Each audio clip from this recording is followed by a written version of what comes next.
मित्रों नमस्कार।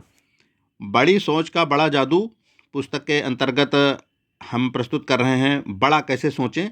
यह पुस्तक का भाग नंबर चौथा है, लेसन नंबर चौथा है और हमारा प्रस्तुत करने का भाग नंबर है 12वां।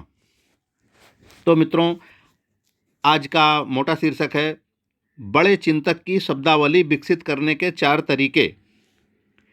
अब इन 4 तरीकों को ध्यान से समझिए कि आपको बड़ा सोचने में कैसे सहायक होंगे।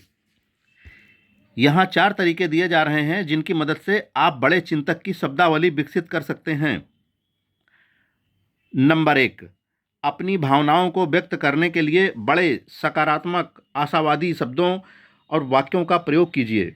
जब कोई आपसे पूछता है आप आज कैसा महसूस कर रहे हैं और आप उसे जवाब देते हैं मैं थका हुआ हूँ, मुझे सिर दर्द है, काश कि आज शनिवार होता, मेरा आज बहुत बुरा हाल है, तो आप अपनी स्थिति को अपने ही हाथों बिगाड़ रहे हैं।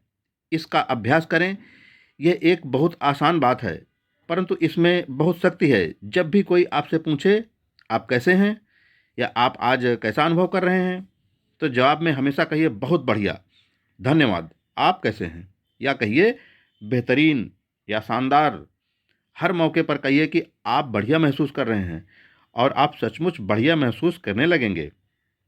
और ज़्यादा बड़ा भी, एक ऐसा आदमी बनिए जो हमेशा बढ़िया महसूस करता है। इससे दोस्त बनते हैं। अब दूसरा नंबर, दूसरे लोगों का वर्णन करते समय चमकीले, खुशनुमा, सकारात्मक शब्दों और वाक्यों का प्रयोग कीजिए। यह नियम बना लें कि आप अपने सभी दोस्तों और सहयोगियों के लिए बड़े सकारात्मक शब्दों का प्रयोग करेंगे। जब आप किसी के साथ किसी तीसरे अनुपस्थित व्यक्ति के बारे में बात कर रहे हों, तो आप उसकी बड़े शब्दों में तारीफ करें। हाँ, वह बढ़िया आदमी है, लोग कहते हैं उसका काम बहुत बढ़िया है। इस बात का बहुत ध्यान रखें कि आप उसकी बुराई न करें या घटिया भाषा का इस्तेमाल न करें। देर सवेर तीसरे आदमी को पता चल जाता है कि आपने क्या कहा था और आपने बुराई की थी, वह आपको ही बुरा बना सकती है। अब तीसरा नंबर, दूसरों का उत्साह बढ़ाने के लिए सकारात्मक भाषा का प्रयोग कीजिए। हर मौके पर लोगों की तारीफ कीजिए। अपनी पत्नी या पति की हर रोज़ तारीफ करें। अपने साथ काम करने वालों की रोज़ तारीफ करें। अगर सच्ची तारीफ की जाए तो यह सफलता का औजार बन जाती है। इसका प्रयोग करें। इसका प्रयोग बार बार, हर बार करें। लोगों के हुलिये, उनके काम, उनकी उपलब्धियों, उनके परिवारों की तारीफ करें। चौथा नंबर, दूसरों के सामने योजना प्रस्तुत करते समय सकारात्मक शब्दों का प्रयोग करें। जब लोग इस तरह की बात सुनते हैं, मैं आपको एक अच्छी खबर सुनाना चाहता हूँ, हमारे सामने एक सुनहरा अवसर है, तो उनके दिमाग में आशा जाग जाती है। परंतु जब वे इस बात की तरफ कोई बात सुनते हैं, इस तरह की बात कोई सुनते हैं, चाहे आप इसे पसंद करें या ना करें, हमें यह काम करना है, तो दिमाग की फिल्म बोझिल, बोरिंग हो जाती है और वे भी इसी तरह के हो जाते हैं। जीत का वादा कीजिए और उनकी आंखों में चमक आ जाएगी। जीत का वादा कीजिए और आपको समर्थन हासिल हो जाएगा। महल बनाइए, कब्र मत खोदिए। अब मोटी हेडिंग है मित्रों, यह मत देखिए कि क्या है, यह देखिए कि क्या हो सकता है। बड़े चिंतक सिर्फ यही नहीं देखते हैं कि क्या है, वे यह भी देख सकते हैं कि क्या हो सकता है। यहाँ पर 4 उदाहरण दिए जा रहे हैं कि ऐसा किस तरह किया जा सकता है। 4 उदाहरणों में से पहला उदाहरण, रियल एस्टेट की कीमत कैसे बढ़ती है। एक बेहद सफल रिएक्टर जो ग्रामीण इलाके की जायदाद का विशेषज्ञ है, का कहना है कि अगर हम भविष्य की कल्पना कर सकें तो इससे हमें बहुत लाभ हो सकता है। जहां आज कुछ नहीं है, वहां कल क्या हो सकता है, इस बात की कल्पना करना हमें सीखना चाहिए। ग्रामीण इलाका होने के कारण यहाँ ज़्यादातर ज़मीन जायदाद, मेरे दोस्त ने कहा, बहुत आकर्षक नहीं होती। मैं इसलिए सफल हुआ हूँ क्योंकि मैं अपने ग्राहकों को यह नहीं बताता कि उनके फार्म की हालत अभी कैसी है। मैं अपने पूरे सेल्स प्लान को इस बात के चारों तरफ बनाता हूँ कि यह फार्म भविष्य में क्या बन सकता है। ग्राहक को अगर मैं सीधे तरीके से यह बताऊँ, इस फार्म में इतने एकड़ ज़मीन, इतने एकड़ पेड़ हैं और यह शहर से इतने मील दूर है, तो इससे वह उत्साहित नहीं होगा और इसे कभी नहीं खरीदेगा। परंतु जब मैं उसे एक ऐसी योजना बताता हूँ कि वह इस फार्म पर क्या क्या कर सकता है, तो वह इस फार्म को खुशी खुशी खरीद लेता है। मैं आपको बताता हूँ कि मैं ऐसा किस तरह करता हूँ। उसने अपना ब्रीफ केस खोला और एक फाइल निकाली। यह फार्म, उसने कहा, अभी अभी हमारे पास आया है। यह भी बाकी फार्मों की तरह है। यह शहर से 43 मील की दूरी पर है। इसका घर टूटी फूटी हालत में है और पिछले 5 सालों से यहाँ खेती नहीं हुई है। जब मैं आपको यह बताता हूँ कि मैंने क्या किया है, मैंने इस जगह का पूरा अध्ययन करने के लिए पिछले सप्ताह यहाँ 2 दिन गुजारे। मैंने इस पूरी ज़मीन के कई चक्कर लगाए। मैंने पड़ोसी फार्मों को भी देखा। मैंने वर्तमान और प्रस्तावित हाईवे प्लान के संदर्भ में भी फार्म की लोकेशन को देखा। मैंने खुद से पूछा, यह फार्म किस बड़े काम के लिए उपयुक्त है। मुझे इसमें 3 संभावनाएं दिखीं। मैंने तीनों की योजना बना ली। उसने मुझे हर योजना दिखाई। हर योजना स्पष्ट थी और विस्तार से बनी थी। एक प्लान में सुझाव दिया गया था कि फार्म को घुड़सवारी के अस्तबल में बदल दिया जाए। इस प्लान में बताया गया था कि विचार दमदार है। शहर बढ़ रहा है, लोग गांव को ज़्यादा पसंद करने लगे हैं, लोग मनोरंजन पर ज़्यादा खर्च करने लगे हैं, सड़कें अच्छी हैं। इस प्लान में बताया गया था कि किस तरह यहाँ पर काफ़ी घोड़े रखे जा सकते हैं, जिससे घुड़सवारी से काफ़ी आमदनी की जा सकती है। घुड़सवारी के अस्तबल का विचार काफ़ी प्रेरक था। योजना को स्पष्ट, विस्तृत और दमदार होना चाहिए। मैं देख सकता था कि पेड़ों के बीच से गुजरते हुए 1 दर्जन दंपत्ति घुड़सवारी का आनंद ले रहे थे। इसी तरीके से इस मेहनती सेल्समैन ने दूसरी विस्तृत योजना बनाई कि किस तरह इसे वृक्षों के फार्म में बदला जा सकता है। और तीसरी योजना थी कि यहाँ पर वृक्षों के फार्म के साथ साथ पोल्ट्री फार्म भी शुरू किया जा सकता है। अब जब मैं अपने ग्राहकों से चर्चा करता हूँ तो मुझे उन्हें यह विश्वास नहीं दिलाना होता है कि इसकी वर्तमान हालत में इस फार्म को खरीदना एक अच्छा सौदा है। मैं उन्हें एक ऐसी तस्वीर दिखाता हूँ जिसमें फार्म पैसा बनाने वाला व्यवसाय बन जाता है। इससे मैं न सिर्फ ज़्यादा फार्म बेच सकता हूँ और ज़्यादा तेज़ी से बेच सकता हूँ, बल्कि जायदाद बेचने के मेरे तरीके का एक और फ़ायदा भी है। मैं अपने प्रतियोगियों से ज़्यादा कीमत पर फार्म बेच सकता हूँ। लोग ज़मीन और एक विचार के लिए जो कीमत देते हैं, वह सिर्फ ज़मीन के लिए दी गई कीमत से स्वाभाविक तौर पर ज़्यादा होती है। इसी कारण ज़्यादातर लोग अपने फार्मों को मेरे यहाँ से बेचना चाहते हैं और हर बिक्री पर मेरा कमीशन बढ़ता जाता है। इसका संदेश यह है, वर्तमान में चीज़ें कैसी हैं, यह देखने के बजाय यह देखें कि भविष्य में वे कैसी हो सकती हैं। कल्पना शक्ति से हर चीज़ ज़्यादा कीमती बन जाती है। बड़ा चिंतक हमेशा इस बात की कल्पना कर लेता है कि भविष्य में क्या किया जा सकता है। वह केवल वर्तमान में ही नहीं उलझा रहता। दूसरा नंबर, एक ग्राहक का कितना मूल्य होता है। एक डिपार्टमेंट स्टोर एग्जीक्यूटिव मैनेजरों की मीटिंग को संबोधित कर रही थी। उन्होंने कहा, हालांकि मेरे विचार आपको पुराने ज़माने के लगेंगे, परंतु मैं उस विचारधारा की हूँ कि अगर आप अपने ग्राहकों से दोस्ताना, शालीन व्यवहार करेंगे तो वे बार बार आपके पास आएंगे। एक दिन मैं अपने स्टोर में घूम रही थी। मैंने अपने सेल्समैन को एक ग्राहक से बहस करते सुना। ग्राहक गुस्से से बाहर चला गया। इसके बाद सेल्समैन ने दूसरे सेल्समैन से कहा, मैं 1.98 डॉलर के ग्राहक के पीछे अपना समय क्यों खराब करूं? उसकी ज़रूरत के सामान के लिए पूरे स्टोर को क्यों छानूं? वह इस काबिल ही नहीं है। मैं वहां से चली आई, एग्जीक्यूटिव ने कहा, परंतु मैं अपने दिमाग से उस बात को नहीं निकाल पाई। मैंने सोचा कि यह बहुत गंभीर मामला है कि हमारे सेल्समैन ग्राहकों को 1.98 की श्रेणी में रखने लगे। मैंने तभी ये फैसला किया कि सोच के इस ढंग को बदलना होगा। जब मैं वापस अपने ऑफिस में पहुंची तो मैंने अपने रिसर्च डायरेक्टर को बुलाया और उससे पूछा कि हमारे स्टोर में पिछले साल औसत ग्राहक ने कितने पैसे का माल खरीदा। उसने मुझे जो आंकड़ा बताया उससे मुझे भी हैरत हुई। हमारे रिसर्च डायरेक्टर के आंकड़ों के हिसाब से औसत ग्राहक ने हमारे स्टोर से $362 का सामान खरीदा। इसके बाद मैंने अपने सुपरवाइजर्स की मीटिंग बुलाई और उन्हें यह घटना बताई। फिर मैंने उन्हें यह बताया कि हमारे ग्राहक का मूल्य वास्तव में कितना है।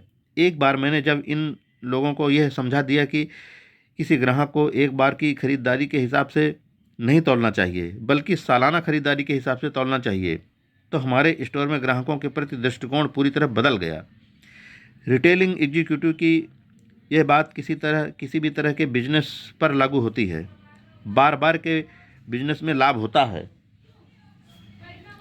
अक्सर कई धंधों में शुरुआत में तो कोई लाभ ही नहीं होता। ग्राहकों की भविष्य की खरीद को देखें, यह न देखें कि वे वर्तमान में क्या खरीद रहे हैं। ग्राहकों को मूल्यवान समझने से वे बड़े नियमित संरक्षकों में बदल जाते हैं। ग्राहकों को तुच्छ समझने से वे किसी दूसरी जगह से सामान खरीदने लगते हैं। एक विद्यार्थी ने एक बार मुझे यह महत्वपूर्ण घटना सुनाई और बताया कि वह एक रेस्तरां में कभी नाश्ता क्यों नहीं करता। एक दिन लंच के लिए विद्यार्थी ने कहा, मैंने एक नए रेस्तरां में जाने का फैसला किया। यह रेस्तरां 2 सप्ताह पहले ही खुला था। मेरे लिए अभी पैसा बहुत महत्वपूर्ण है, इसलिए मैं सुनिश्चित कर लेता हूं कि मैं जो खरीद रहा हूं उसकी कीमत क्या है। मीट सेक्शन के पास से गुजरते समय मैंने टर्की को देखा और उस पर कीमत डली थी 39 सेंट। जब मैं कैश रजिस्टर के पास गया तो चेकर ने मेरी ट्रे को देखा और कहा 1.09। मैंने विनम्रता से उसे दोबारा चेक करने को कहा क्योंकि मेरे हिसाब से बिल 99 सेंट का होना चाहिए था। मेरी तरफ घूमने के बाद उसने फिर से हिसाब जोड़ा। हिसाब में जो अंतर आ रहा था वह टर्की की कीमत के कारण था। उसने 39 सेंट की जगह मुझसे 49 सेंट लिए थे। फिर मैंने उसका ध्यान उस साइन बोर्ड की तरफ खींचा जिसमें लिखा हुआ था 39 सेंट। इससे वह भड़क गई। मुझे इस बात की परवाह नहीं है कि साइन बोर्ड पर क्या लिखा है। इसका दाम 49 सेंट है। देखिए, यह रही आज की मूल्य सूची। किसी ने शायद गलती से वहाँ पर साइन बोर्ड लगा दिया होगा। आपको 49 सेंट ही देने होंगे। फिर मैंने उसे यह समझाने की कोशिश की कि मैंने टर्की ही ली थी, इसलिए थी क्योंकि इसका मूल्य 39 सेंट था। अगर इसका मूल्य 49 सेंट होता तो मैं इसकी जगह कोई दूसरी चीज़ ले लेता। इसके बाद भी उसका जवाब था, चाहे जो हो, आपको 49 सेंट देने होंगे। मैंने ऐसा ही किया क्योंकि मैं वहाँ खड़े रहकर तमाशा खड़ा नहीं करना चाहता था, परंतु मैंने उसी समय यह फैसला भी कर लिया कि मैं दोबारा उस रेस्तरां में नहीं जाऊँगा। मैं हर साल लंच पर $250 खर्च करता हूँ और यह बात तो पक्की है कि मैं उस रेस्तरां में एक पाई भी खर्च नहीं करूँगा।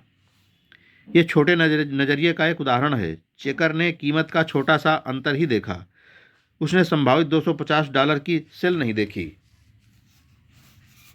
तीसरा, अंधे दूध वाले का मामला। हैरत की बात है कि लोग किस तरह भावी संभावना के प्रति अंधे होते हैं। कुछ साल पहले एक युवा दूध वाला हमारे घर पर दूध के बिजनेस के सिलसिले में आया। मैंने उसे समझाया कि हमारा दूध वाला अच्छा दूध देता है और हम उसकी सेवाओं से संतुष्ट हैं। फिर मैंने उसे सुझाव दिया कि वह पड़ोस की महिला से पूछ ले। इसके जवाब में उसने जवाब दिया, मैं पड़ोस की महिला से पहले ही बात कर ली है, परंतु वे लोग 2 दिन से 1 क्वार्ट दूध ही लेते हैं और मैं इतनी कम रकम के लिए यहाँ रुकूं, ये फायदे का सौदा नहीं होगा। शायद आपकी बात सही हो, मैंने कहा, परंतु जब आप मेरी पड़ोसन से बात कर रहे थे तो आपने यह नहीं देखा कि उस घर में दूध की मांग 1-2 महीने में बढ़ने वाली है। उनके यहाँ बच्चा पैदा होने वाला है जो निश्चित रूप से काफ़ी दूध पिएगा। उस युवक ने मेरी तरफ ऐसे देखा जैसे उसे घूंसा मार दिया गया हो। और फिर उसने कहा, कोई इंसान कितना अंधा हो सकता है। कभी जो परिवार 2 दिन में 1 क्वार्ट दूध खरीदता था, आज वही परिवार 2 दिन में 7 क्वार्ट दूध खरीदता है। परंतु वह दूध वाला भविष्यदर्शी नहीं था। उस छोटे बच्चे के अब 2 छोटे भाई और 1 छोटी बहन और हो चुके हैं, और मुझे जानकारी मिली है कि उनके यहाँ एक और बच्चा पैदा होने वाला है। हम कितने अंधे हो सकते हैं, इसलिए यह देखें कि क्या हो सकता है, सिर्फ यही न देखें कि क्या है। जो स्कूल टीचर जिमी के सिर्फ वर्तमान व्यवहार के बारे में सोचेगा, वह यही सोचेगा कि जिमी बदतमीज, पिछड़ा और गंवार है। परंतु अगर टीचर ऐसा सोचेगा तो इससे जिमी का विकास नहीं हो पाएगा। परंतु जो टीचर जिमी की संभावनाओं को देख सकेगा, वही उसका विकास कर पाएगा। ज़्यादातर लोग स्किड रो से गुजरते समय केवल हारे हुए शराबियों को देख पाते हैं, परंतु कुछ निष्ठावान लोग स्किड रो से गुजरते समय एक सुधरे हुए नागरिक की संभावना को भी देख सकते हैं। और चूंकि वे भविष्य की संभावना को देख पाते हैं, इसलिए वे यहाँ पर एक सफल सुधार कार्यक्रम शुरू कर पाते हैं। चौथा, कौन सी चीज़ आपका मूल्य तय करती है। कुछ सप्ताह पहले एक प्रशिक्षण सत्र के बाद एक युवक मुझसे मिलने आया और उसने मुझसे कहा कि वह मेरे साथ कुछ मिनट बात करना चाहता है। मैं इस युवक को जानता हूँ। इसकी उम्र अभी 26 साल की है और यह बहुत ही गरीब घर से आया था। इसके अलावा मैं यह भी जानता था कि इसके शुरुआती वयस्क जीवन में इस पर मुसीबतों का पहाड़ टूटा था। मैं यह भी जानता था कि वह ठोस भविष्य के लिए खुद को तैयार करने का सच्चा प्रयास कर रहा था। काफ़ी पीते हुए हमने उसकी तकनीकी समस्या का हल ढूंढ लिया और फिर हमारी चर्चा इस तरफ मुड़ गई कि किस तरह गरीब लोग भविष्य के प्रति आशावादी नज़रिया रख सकते हैं। उसकी बातों ने इस सवाल का सीधा और बढ़िया जवाब दे दिया। मेरे पास बैंक में $200 हैं। क्लर्क की मेरी नौकरी में तनख्वाह ज़्यादा नहीं है और न ही यह कोई जिम्मेदारी वाली नौकरी है। मेरी कार 4 साल पुरानी है और मैं अपनी पत्नी के साथ दूसरी मंजिल के एक छोटे से अपार्टमेंट में रहता हूँ। परंतु प्रोफेसर, उसने कहा, मैंने तय कर लिया है कि मेरे पास जो नहीं है उसे मैं अपनी राह में बाधा नहीं बनने दूंगा। मैं उसकी बात पूरी तरह से नहीं समझ पाया, इसलिए मैंने उसे विस्तार से उसका पूरा मतलब समझाने के लिए कहा। देखिए, उसने कहा, मैं काफ़ी समय से लोगों का अध्ययन कर रहा हूँ और मैंने यह पाया है, जो लोग गरीब होते हैं वे अपने वर्तमान को देखते हैं। वे सिर्फ अपने वर्तमान को ही देख पाते हैं। वे भविष्य को नहीं देख पाते। वे सिर्फ अपने घटिया वर्तमान को ही देख पाते हैं। मेरे पड़ोसी का उदाहरण लें। वह लगातार रोता रहता है कि उसकी तनख्वाह कम है। उसकी छत लगातार टपकती रहती है। प्रमोशन किसी दूसरे आदमी को मिल जाते हैं। डॉक्टर के बिल लगातार बढ़ते जा रहे हैं। वह लगातार खुद को याद दिलाता रहता है कि वह गरीब है और इसलिए वह यह मान लेता है कि वह हमेशा गरीब ही बना रहेगा। वह इस तरह व्यवहार कर रहा है जैसे उसे ज़िंदगी भर इसी टूटे फूटे अपार्टमेंट में रहने की सज़ा मिली हो। मेरा दोस्त अपने दिल की बात बोल रहा था और वह एक पल रुकने के बाद उसने आगे कहा, अगर मैं अपने वर्तमान की तरफ देखूं, पुरानी कार, कम तनख्वाह, सस्ता अपार्टमेंट और हैमबर्गर का भोजन, तो मैं भी जल्दी ही निराश हो जाऊंगा। मैं देखूंगा कि मेरी हस्ती कुछ नहीं है और मैं ज़िंदगी भर बिना हस्ती वाला आदमी बना रहूंगा। परंतु मैं अपने भविष्य की कल्पना करता हूँ। मैं यह देखता हूँ कि मैं कुछ साल बाद क्या बन सकता हूँ और मैं अपने आप को क्लर्क के रूप में नहीं देखता बल्कि एग्जीक्यूटिव के रूप में देखता हूँ। मैं अपने छोटे अपार्टमेंट को नहीं देखता बल्कि मैं बढ़िया नए उपनगरीय घर को देखता हूँ। और जब मैं अपने भविष्य को इस तरह से देखता हूँ तो मैं ज़्यादा बड़ा अनुभव करता हूँ और बड़ा सोच पाता हूँ। और मेरे पास इस बात का बहुत अनुभव है कि इससे फ़ायदा होता है। क्या यह खुद को मूल्यवान बनाने के लिए बढ़िया योजना नहीं है? यह युवक वास्तव में अच्छी ज़िंदगी की तरफ तेज़ी से बढ़ रहा है। उसने सफलता के इस मूलभूत सिद्धांत को अपने जीवन में उतार लिया है। आपके पास क्या नहीं है यह महत्वपूर्ण नहीं होता है। इसके बजाय यह महत्वपूर्ण होता है कि आपके पास भविष्य में क्या होगा। दुनिया हम पर कीमत का टैग जो लगाती है वह उस टैग के अनुरूप ही होता है जो हम खुद पर लगाते हैं। यहाँ आपको यह बताया जा रहा है कि आप किस तरह अपने भविष्य की शक्ति को विकसित कर सकते हैं, यानी आप अपनी संभावनाओं को किस तरह देख सकते हैं। मैं इन्हें मूल्य बढ़ाने वाले अभ्यास कहता हूँ। मित्रों, हम आज का अपना 12वां भाग यहीं पर पूरा करते हैं। अब आगे मूल्य बढ़ाने वाले नंबर्स बात की जाएगी 13वें नंबर में। तब तक के लिए दोस्तों, जय हिंद, जय भारत।